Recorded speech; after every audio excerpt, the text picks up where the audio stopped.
July 30th is World Day Against Trafficking in Persons. Trafficking is a human rights crisis, but it's more than that. It's a massive global business that fuels corruption, spreads fear, and preys on the most vulnerable. At IOM, we're seeing one form of trafficking that's growing at an alarming rate: trafficking for forced criminal activity. Right now, across Southeast Asia, hundreds of thousands of people are stuck in online scamming compounds. These operations bring an estimated $40 billion a year, and many of those trapped are migrants, young job seekers, children, and people with disabilities.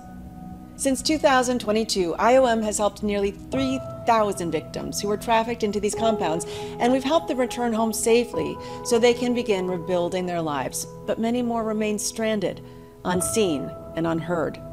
The victims were promised good jobs, and instead they were forced to commit crimes like online fraud, drug smuggling, or theft.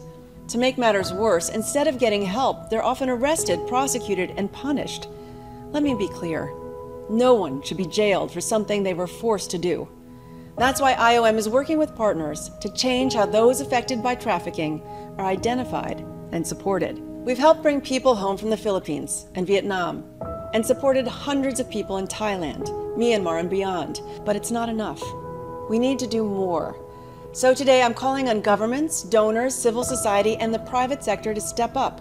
Change national laws so survivors are protected, not punished.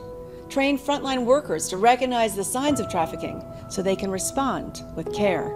So let's make sure it's the traffickers who are held accountable, not the people they exploit.